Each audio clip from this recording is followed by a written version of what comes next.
Welcome back to the channel, where we don't just tell stories, we feel them. This is a place for quiet truths, second chances, and the kind of love that shows up when you least expect it. If you've ever felt unworthy of love, afraid of holding someone back, or torn between your past and someone else's future, this story is for you. Take a breath, settle in, and let this one meet you where you are. The first time Daniel pushed her away, he didn't raise his voice. He didn't insult her. He didn't even look angry. He simply stepped back, put his hands in his jacket pockets like he always did when he was nervous, and said, "I'm not worth your career." Those words landed heavier than any shout ever could. Ava Sinclair had faced hostile boardrooms, brutal investors, and global media scrutiny. She was the CEO of a tech empire valued in the billions. She was used to pressure. But nothing in her life had prepared her for the quiet certainty in Daniel's voice, or the way he said it like it was a fact, not an opinion. They were standing outside a small neighborhood school, the kind with cracked pavement and faded murals. A little girl's laughter echoed from somewhere inside the building, followed by the shrill sound of a bell. Daniel's daughter, Lily. Ava looked at him, searching his face for doubt. She found none. Just fear, wrapped tightly in responsibility. Daniel hadn't always been this guarded. Once, years ago, he'd been someone else entirely. Back then, he'd had dreams that stretched beyond survival. He'd had plans. He'd had a wife. Then came the phone call that split his life in two. A rainy night. A drunk driver. A hospital hallway that smelled like antiseptic and grief. By morning, he was a widower with a 2-year-old daughter and a world that no longer made sense. From that day on, Daniel's life became about one thing, Lily. Every choice, every sacrifice, every quiet night alone after she fell asleep.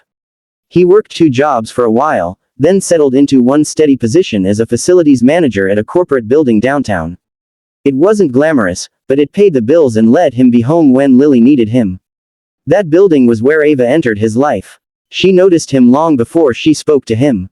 Not because he stood out, but because he didn't. While everyone else scrambled to impress her, Daniel just did his job. Fixed what was broken, spoke when spoken to, never asked for anything. One evening, long after most employees had left, Ava found herself stuck in an elevator. Her phone had no signal. The emergency button lit up, but no one responded. For the first time in years, she felt something close to panic. Then the elevator jolted slightly, and a calm voice came through the door. "Ma'am, this is Daniel from maintenance. I'm here. You're safe. Safe." The word settled her nerves in a way she couldn't explain. It took 40 minutes to get the elevator moving again. During that time, Daniel talked to her. Not about work. Not about himself. He talked about his daughter's obsession with space, how she wanted to be an astronaut, how she corrected him when he got planet facts wrong. Ava found herself smiling in the dark. After that night, their paths crossed more often.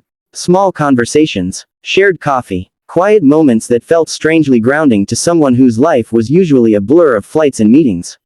She didn't tell him who she was at first. Not fully. She liked being Ava, not Ms. Sinclair. And Daniel never asked. When he finally found out, weeks later, he was embarrassed. He apologized for being too familiar. For not showing enough respect. Ava laughed. "I don't need more respect," she said. "I need honesty." What grew between them was slow, cautious, and real. Daniel didn't fall easily. He didn't trust easily. But Ava was patient. She listened when he talked about Lily. She never complained when he had to cancel plans. She showed up, again and again, without asking for more than he could give. Lily adored her. That scared Daniel more than anything. Because Ava's world was everything his wasn't.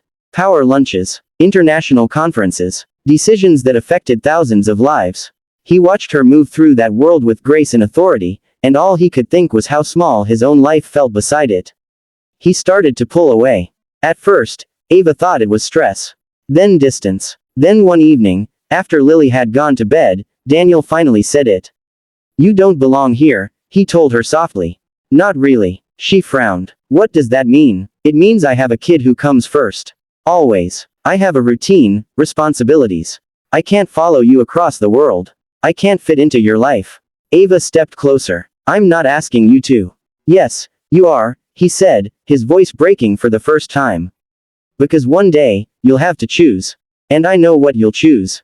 Your career. You should." That was when he said it. "I'm not worth your career." Ava didn't argue that night. She didn't try to convince him. She went home and cried for the first time in years, not because she was rejected, but because she saw how deeply he believed he was disposable. The next morning, she did something no one expected. She canceled a major trip. Then another. She started delegating more, trusting her team in ways she never had before. When her board questioned her, she answered calmly, "I'm building something sustainable, for the company, and for myself." They didn't understand. They didn't have to. She showed up at Lily's school again, not to confront Daniel, but to be present. She volunteered at the science fair. She helped Lily build a cardboard rocket ship.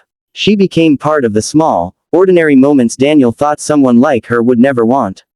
Still, he resisted. It wasn't until Lily got sick one night, a high fever that sent them rushing to the ER, that everything changed. Ava was there within minutes.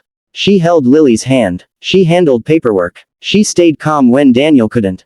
In the early hours of the morning, exhausted and afraid, Daniel finally looked at her and saw not a billionaire CEO, but a woman who loved his child like her own. "I don't want to be the reason you regret your life," he whispered. Ava took his face in her hands. "You're not the reason," she said. "You're the reminder." She told him about her loneliness.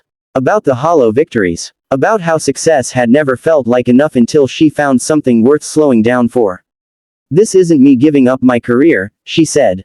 "This is me choosing my soul." Months passed. The world didn't end. The company thrived. Ava learned to be present in ways she never had before.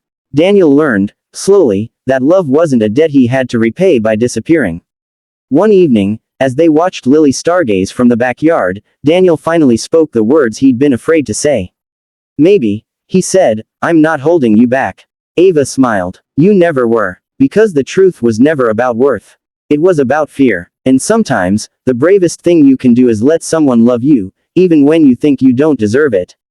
If this story spoke to you, if it reminded you that your life, your love, your quiet sacrifices matter, then you're exactly where you're meant to be. This channel is about stories of the soul, the ones that heal without shouting. Stay with us. There are more waiting.